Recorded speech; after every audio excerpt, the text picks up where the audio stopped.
back to Emily is Too Fond of Books, where I talk about books and I try to upload at least, twice a month or whenever I can. Today I'm going to be wrapping up May, even though it is currently June 9th. Listen, it's hard out here. So we're going to be going through my May wrap up, everything that I read in May. And I think I did pretty good. So without further ado, let's get into the stats. I have them right here. As far as stats go, I read 8 books.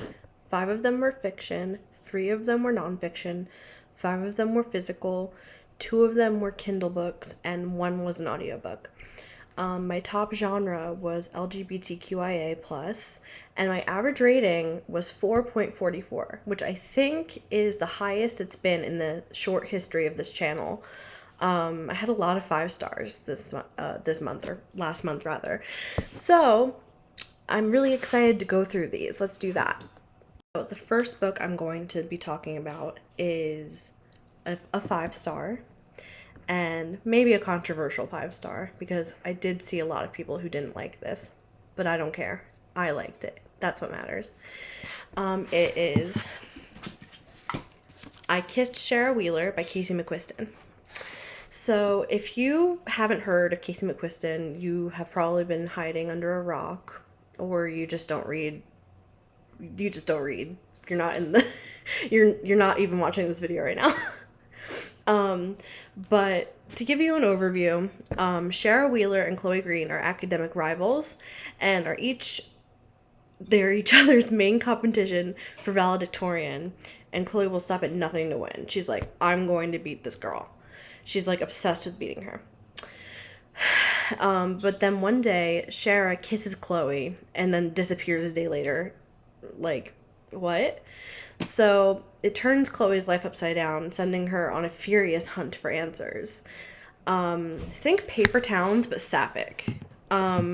It's really giving those vibes, and even this isn't really a spoiler because it doesn't really give any plot away, but there is like a part in it where Chloe like refers to like a John Green novel. So like it's very self-aware. And I like that a lot. Other stuff I liked about it were that I thought it was like just really funny. I thought the characters were really funny, and there were a lot of references to my favorite musical of all time in there. And if you know me, you know what musical I'm talking about. I don't have to say it. I thought the characters were, complete characters, and the side characters even were, nuanced and, not just like there to like prop up, not just there to like prop up the plot. Like they were there to really fill out the world. I feel. And I think there was a lot of diversity in there, and both in like sexuality and gender. And that's something that like when I was growing up, we just did not have in YA. I think this is a really important book to have on the YA shelves. I really do. And you can say a lot about Casey McQuiston. There's a lot of valid critiques. I'm not here to dispute, any valid critiques of them. But I will say that this book, if I had this book when I was, 15 years old, I feel like I would have felt seen, and I might have come out sooner. So for those reasons and more, I gave this 5 stars, loved it, highlighted all through it. And I put pink tabs in it to match the envelope on the cover, and I was using tiny tabs, and then I lost my tiny tabs. So there's like a mix of like tiny tabs and like big fat pink tabs. And it just really bothers me.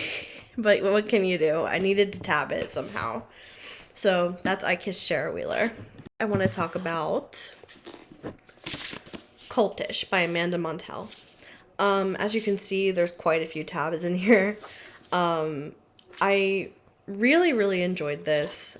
To give you an overview, the author of the widely praised Word Slut, analyzes the social science of cult influence, how cultish groups from Jonestown and Scientology to Soul Cycle and social media gurus use language as the ultimate form of power.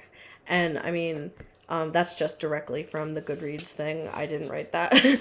But anyway, I gave this 5 stars. It was really easy to get through for a nonfiction book, I feel. Sometimes it's hard for me to get through nonfiction. I usually listen to it, but because I got this as a gift, I read it physically. I think I would call this nonfiction for people who don't like nonfiction, because it was very easy to read. There was interesting commentary and facts about cults and the language of manipulation used in everyday situations that you might not think of as cults, but definitely have cultish elements. Haha, cultish, I said the thing. But yeah, like, it gave me a lot to think about, and I've been thinking about it still for a long time, so it was very good. 5 stars. Up, I have Fiona and Jane by Jean Chen Ho. I mentioned this in a video, in my quarter year crisis video, that I really wanted to get to it, and I finally did. So to give you a quick overview that I stole from Goodreads, it says, a witty, warm, and irreverent book that traces the lives of 2 young Taiwanese American women as they navigate friendship, sexuality, identity, and heartbreak over 2 decades. So I gave this 3.5 stars. I'll tell you why in a minute. But first, I want to share a quote that I have jotted down that I really, really liked and made me cry. It goes, "We were so innocent, its own kind of power, before you got to be so scared of things. Labeled it growing up. We thought we knew it all, didn't we?" End quote. It just, like, really touched me a lot, made me feel all emo, and yeah. So this book is told in short stories, and while I don't have a great relationship with short story books, most of the time, I really liked this because I felt like all the stories were, connected and contributed to, like, a greater theme, which I think was, really, really worked in its favor, at least with me. I thought that the characters were complete and, flawed, and they felt very real to me. The relationship dynamics, for the most part, felt really real to me. The only reason I didn't give this a higher rating was because I sometimes didn't really believe that Fiona and Jane were even meant to be friends. It just, sometimes the chemistry wasn't there. Like, and this is just how I feel. How it read to me, I guess. And it kind of took away from it for me, which is not to say that, it's this, like, these are facts or anything. You could read it and get a completely different read on these characters' relationship, and that's what's so beautiful about reading. So I totally encourage you to pick this up if you like complicated family dynamics and relationship dynamics, but also be really mindful of triggers, because there were a ton. I wrote them all down for the story graph, and it took up like a whole page. So for a little book, it packs a punch. So yeah, watch out for that. And that goes for every book that I mention. Always check your trigger warnings. Take care of yourselves. The next book that I read in May, physical book that I read in May, is Be Treed by Emily Henry. Look at all the tabs. Actually, they are all, I don't even know if you can see, but they're striped. Can you tell? Yeah, they're red and they're striped, and they kind of match the towel. Anyway, I was really excited about that. And I told that to anybody who would listen while I was reading it. Which was probably insufferable, but whatever. But anyway, this was gifted to me by my really, really good friend, Michelle, from Michelle's Library, who is so smart and beautiful and funny and a great mommy, and just, like, one of my favorite people on the whole internet. I love her so much. I'm so glad that we're friends. If I talk about it for too long, I'll start to, she's wonderful, and she gifted me this out of nowhere, along with Some Girls Do, by I was gonna say Morgan Rogers, but Morgan Rogers didn't write that. I don't remember the author's name, sorry. But she gifted me those two books just out of nowhere, just because we're friends, and that was really special to me. And Michelle, I love you so much. But anyway, to give you an overview, a romance writer who no longer believes in love and a literary writer stuck in a rut engage in a summer-long challenge that may just upend everything they believe about happily ever afters. I stole that from Goodreads as well. I gave this 5 stars. No one is surprised because it's Emily Henry, and I am a huge fan of People We Meet on Vacation. Anytime anybody mentions People We Meet on Vacation or even thinks about that book, I just appear magically. No, but seriously, I gave this 5 stars, but I couldn't really put into words why. So I did write a little something on Instagram, and I'm going to just read that because I feel like it would be so much easier for me. So I'm just going to read this review that I wrote. Because it's short and sweet, to the point, and sums up how I feel. Unlike this video. Ooh. Anyway. I don't have a lot of things to say about this book in a critical sense. I just really liked the vibes of this book. It dealt with a lot of themes around familial trauma and grief of people we knew / thought we knew.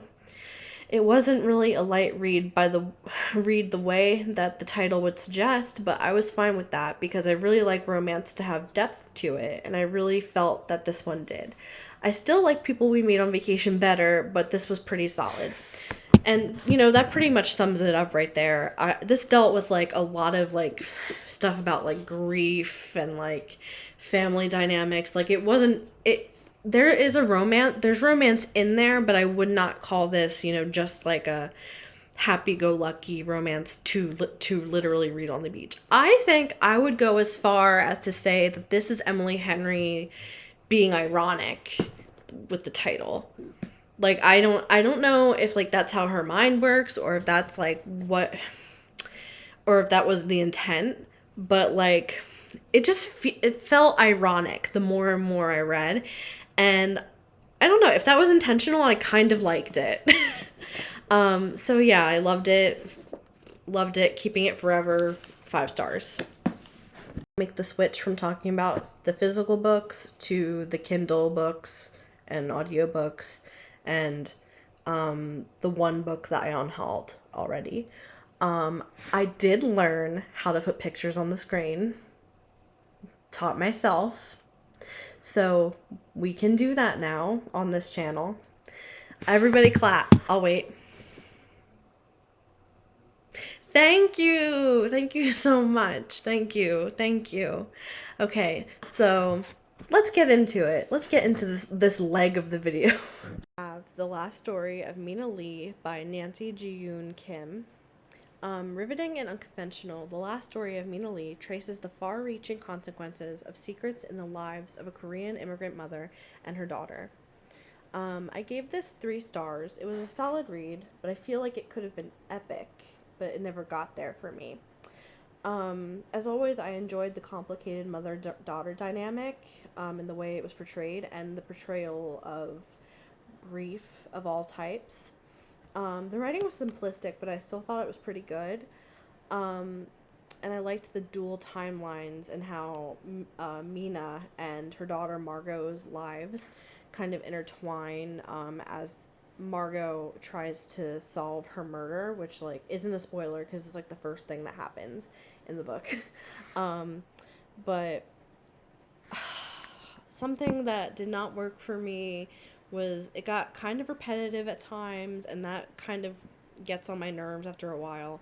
And also, I thought that the main character, Margot, the daughter, was just so boring and so hard to be inside the head of. I didn't like her chapters at all. But a 3-star rating is still a good rating for me. If it did, some parts didn't work for me, but that doesn't mean they won't work for you. An audiobook that I read this month, or last month rather, was This Time for Me by Alexandra Billings. An emotional, funny, and fabulous memoir by trailblazing and award-winning trans actor and activist Alexandra Billings. You might know her from Transparent, from Broadway, or other TV shows and films. I added in that last part because I felt like maybe I would need to help you out if you don't know where you've seen her before. But she's been on Grey's Anatomy and in some in like a couple of movies, and most notably she was in Transparent on Amazon Prime. And I thought that this book, this memoir of hers, was just beautifully written. I gave it 5 stars. It brought me to tears more than once. She's lived such an interesting life, from being trans in a time where being herself was illegal, to looking after friends who were dying of AIDS, and to even finding out that she would be living with HIV herself. She writes of the highest of highs and the lowest of lows with such honesty, and she never tries to make herself look better than she is, or, she pretends to be perfect. She has made massive mistakes in her life, and she, owns up to that. And it was just a really brutally honest and real, and just an amazing memoir. I would recommend it to everyone. Everyone and anyone. It was amazing. Kindle, I read Inheritance, a prequel novella by Catherine McGee. It was a prequel novella to the American Royals trilogy. Are there 3 books? Yeah, there are 3 books now. Fake fan. But it was a prequel to the first book. And I can't really explain what this is about without spoiling the first book a little bit. So if you're interested in this series at all I can do is encourage you to pick it up because I love it. It's so great. So I was so thirsty for more American Royals content. And this 100-something page novella was really everything that I needed. It filled in some gaps of a very important event that happens prior to the beginning of the first book. Hence its prequel status. I gave it 5 stars. I just think that everything having to do with the series, while not always top tier writing, by everyone's standards, I like it, but not by everyone's standards, is definitely charming and it makes me happy. So I gave it 5 stars. Easy. So on my Kindle, I read You Can't Kill Me Twice, So Please Treat Me Right by Charlene Yee.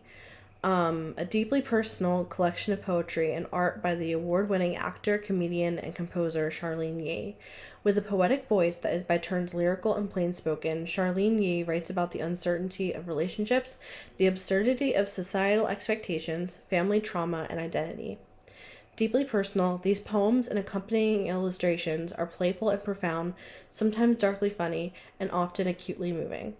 So Charlene Yee, I know them mostly from this film they did years ago called Paper Heart with Michael Sara. It was like a mockumentary and it was very charming, very sweet. I really loved it. I also know them from Judd Apatow movies.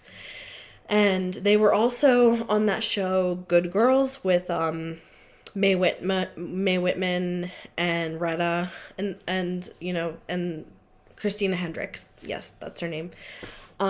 So I have always been a fan of their, television and movie work. And so one night I was wondering, what are they doing? How are they doing? And so I looked them up and they had written a book a couple of years ago. And so I was like, okay, downloading that immediately. And so I read it and I gave it 4 stars. I thought it was brief but witty and also really funny and sad sometimes. It was only about 90 pages. I blew through it really fast. I felt like I was reading someone's journal sometimes, and those were the parts that really touched me. The only reason I didn't give it a 5 was because some of the poems, they really could have just been tweets. And that kind of irks me sometimes because it just seems like a lot of page space wasted. And I feel like if you have X number of pages, you might as well fill them. Nothing against them as a person. I think that they're wonderful, like I said, but